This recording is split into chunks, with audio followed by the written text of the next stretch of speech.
एक गांव में एक बुढ़िया थी। उसके 7 बेटे थे। 6 कमाने वाले थे, एक निकम्मा था। बुढ़िया माँ 6 पुत्रों की रसोई बनाती थी और भोजन बड़े प्यार दुलार से उसे कराती थी। और जो उसका जूठा बचता था वह 7वें पुत्र को देती थी। परंतु 7वां पुत्र बहुत भोला भाला था, मन में गलत विचार नहीं करता था। एक दिन वह अपने पत्नी से बोला, देखो हमारी माता मुझ पर कितना प्रेम करती है। इस पर बहू ने बोली, क्यों नहीं, सबका बच्चा जूठन जो खिलाती है। वह बोला, ऐसा नहीं हो सकता, जब तक मैं अपनी आंखों से न देख लूं मैं नहीं मान सकता। माँ मुझे बहुत प्यार करती है। इस पर पत्नी ने कहा, देख लोगे तो ही मानोगे, तो देख लेना। कुछ दिन बाद बड़ा त्योहार आया। घर में 7 प्रकार के भोजन और चूरमा के लड्डू बने। वह परीक्षा लेने के लिए सिर दर्द का बहाना करके पतला कपड़ा सिर पर ओढ़कर रसोई में ही सो गया। कपड़े में सब कुछ दिख रहा था कि भाई आए और भोजन करने लगे। देखा माँ ने उसके लिए सुंदर सुंदर आसन बिछाए, 7 प्रकार की रसोई परोसी और वह आग्रह करके खाना खिलाती रही। वह देखता रहा। 6 भाई जब भोजन करके चले गए तो मालियों के जूठन से लड्डुओं के टुकड़े को उठाया और एक लड्डू बनाया। जूठन साफ कर बुढ़िया माँ ने पुकारा, उठ बेटा, तुम्हारे 6 भाई भोजन कर लिए, अब तू ही बाकी है, उठ भोजन कर ले। इस पर लड़का ने कहा, मुझे भोजन नहीं करना है माँ, मैं परदेश जा रहा हूँ। माता ने कहा, कल जाना है तो आज चला जा, आज जाना है तो अभी चला जा। तो लड़का ने कहा, आज ही और अभी ही जा रहा हूँ माँ। यह कहकर वह घर से निकल गया। चलते समय वह अपनी पत्नी की याद आई। वह गौशाला में कंडे थाप रही थी। जाकर बोला, हम जावे परदेश को, आवेंगे कुछ काल, तुम रहियो संतोष से, धर्म अपना पाल। 2 निशानी अपनी देख धरूं मैं धीर, सुधी हमारी मत बिसरइयो, रखियो मन गंभीर। फिर लड़का बोला, मेरे पास तो कुछ नहीं है, यह अंगूठी है, ले लो और अपनी भी कुछ निशानी मुझे दे दो। उसकी पत्नी बोली, मेरे पास क्या है, यह गोबर भरा हाथ है। यह कहकर उसकी पीठ पर गोबर की हाथ की थाप मार दी और वह चल दिया। चलते चलते दूसरे देश में पहुंचा। वहां जाकर एक साहूकार की दुकान थी। वहां जाकर बोला, सेठ जी मुझे नौकरी पर रख लो। साहूकार को नौकर की जरूरत थी। साहूकार ने कहा, काम देखकर दाम मिलेंगे। साहूकार की नौकरी मिली।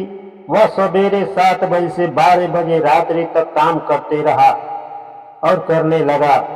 कुछ दिन में दुकान का लेन देन, हिसाब किताब, ग्राहकों को माल बेचना, सारा काम करने लगा।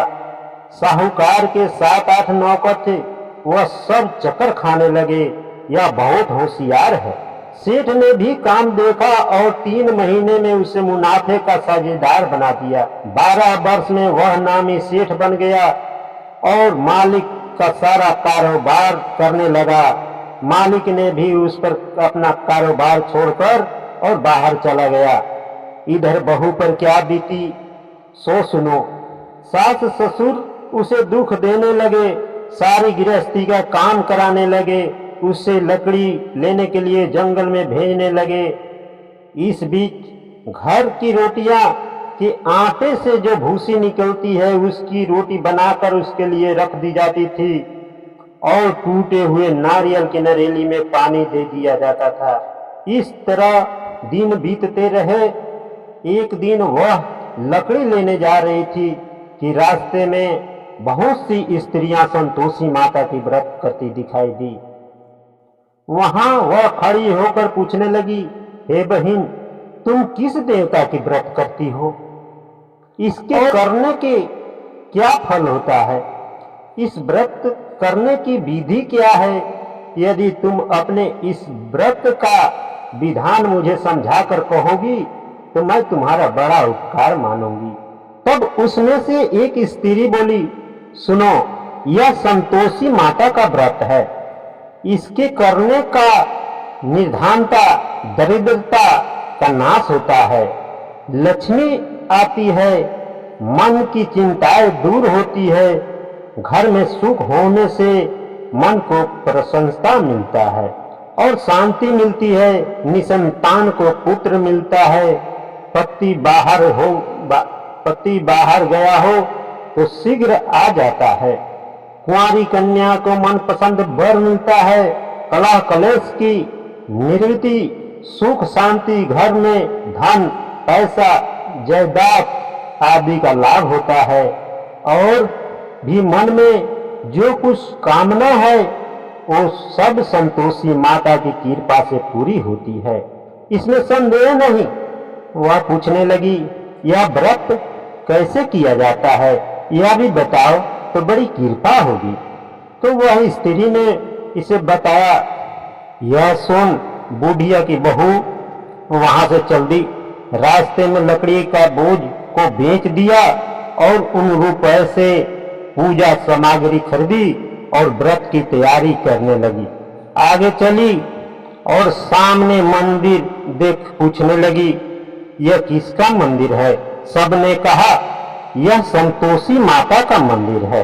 यह सुनकर माता के मंदिर में जा माता के चरणों में लौटने लगी, रोने लगी और विनती करने लगी, माँ, मैं दीन दुखिया हूँ, निपट मूर्ख हूँ, व्रत के नियम कुछ नहीं जानती, मैं बहुत दुखी हूँ। हे माता जगजननी, मेरा दुख दूर करो, मैं तेरी शरण में हूँ। माता को दया आई। एक शुक्रवार बीता, दूसरे शुक्रवार को ही उसके पति का पत्र आ गया, तीसरे दिन उसका भेजा हुआ पैसा आ पहुंचा। यह देखकर जेठानी मुंह सुकुराने लगी, आंखों में आंसू भरकर संतोषी माता के मंदिर में मातेश्वरी के चरणों में गिरकर रोने लगी। माँ, तुमसे पैसा नहीं मांगा था, मुझे पैसे की क्या काम है, मुझे तो अपने सुहाग का काम है, मैं अपने स्वामी का दर्शन और सेवा मांगती हूँ। तब माता ने प्रसन्न होकर कहा, जा बेटी, तेरा स्वामी आएगा। यह सुन खुशी से बावली हो गई, घर जाकर काम काज करने लगी। अब संतोषी माता विचार करने लगी, इस भोली पुत्री से मैंने कह तो दिया, पर उसका पति आएगा कैसे? संतोषी माता उसके पति साहूकार को स्वप्न में जाकर समझाई, घर आने की सलाह दिया। वह साहूकार भी संतोषी माता का भक्त था, अपने काम धाम कर अपने घर को चल दिया। यहाँ बहू बेचारी जंगल में लकड़ी लेने जाती, लौटते वक्त माता जी के मंदिर पर विश्राम करती है। वह तो उसका रोज रुकने का स्थान नहीं था। दूर से धूल उड़ती हुई वो देखकर माता से पूछी, हे माता, यह धूल कैसी उड़ रही है? माता कहती है, हे पुत्री, पति आ रहा है, अब तू ऐसा कर, लकड़ियों के 3 बोझ बना, एक नदी किनारे रख, दूसरा मंदिर पर रख, तीसरा अपने सिर पर रख। तेरे पति को लकड़ी का गट्ठर देखकर मोह पैदा होगा, वह वहां रुकेगा, नाश्ता बनाएगा और खा कर ही अपने माँ से मिलने जाएगा। तू लकड़ी का बोझ उठाकर जाना और बीच चौक पर गट्ठर डालकर 3 आवाजें लगाना, लो सासू जी, लकड़ी का गट्ठर लो, भूसी की रोटी दो, नारियल के खोपड़े में पानी दो, और फिर अपने पति की ओर देखकर बोलना, आज ये कौन सा मेहमान आया है? माँ की बात सुनकर वह बोली, बहुत अच्छा माता जी, वह प्रसन्न होकर लकड़ियों के 3 गट्ठे लाई, एक नदी के तट पर, एक माता जी के मंदिर पर रखा। इतने में ही वह मुसाफिर आ पहुंचा। इच्छा हुई कि यहीं पर कुछ भोजन बना लें और खा लें, तब गांव चलें। इस प्रकार भोजन बनाकर खा लिया और कुछ देर विश्राम कर लिया, फिर गांव को गया। उसी समय बहू सिर पर लकड़ी का गट्ठर लिए आती है। उसे आंगन में डाल जोर से 3 आवाज देती है, लो सासू जी, लकड़ी का गट्ठर लो, भूसी का रोटी दो, नारियल के खोपड़े में पानी दो। फिर पति की ओर देखकर बोलती है, आज कौन सा मेहमान आया है? यह सुनकर उसकी सास अपने दिए हुए कष्टों को भुलाने हेतु कहती है, बहू ऐसा क्यों कहती हो? तेरा मालिक ही तो है। आ बैठ, मीठा भात खाकर कपड़े और अच्छे गहने पहन ले। इतने में आवाज सुनकर उसका स्वामी बाहर आया और अंगूठी देखकर पहचान गया कि वही मेरी पत्नी है, और माँ से पूछा, यह कौन है माँ? माँ कहती है, बेटा यह तेरी बहू है। आज 12 वर्ष हो गए जब से तू गया है, तब से सारे गांव में जानवर की तरह भटकती रहती है, कुछ काम नहीं करती, बस आकर 4 समय खाना खा लेती है। अब तुझे देखकर भूसी रोटी और नारियल की खोपड़े मांग रही है। ठीक है माँ, बेटे ने कहा, ठीक है माँ, इसे भी देखा है और तुम्हें भी देखा है। अब मुझे दूसरे घर का चाबी दो, मैं उसमें रहूंगा। माँ ने कहा, ठीक है बेटा, तेरी जैसी मर्जी। कहा माँ ने ताले का गुच्छा पटक दिया। उसने ताले का गुच्छा लेकर दूसरे कमरे को खोलकर सारा सामान जमाया। एक दिन में ही वह राजा के महल जैसा ठाठ बाट बन गया। अब क्या था, वह सुख भोगने लगी और संतोषी माता की पूजा करने लगी और संतोषी माता की पूजा करती रही।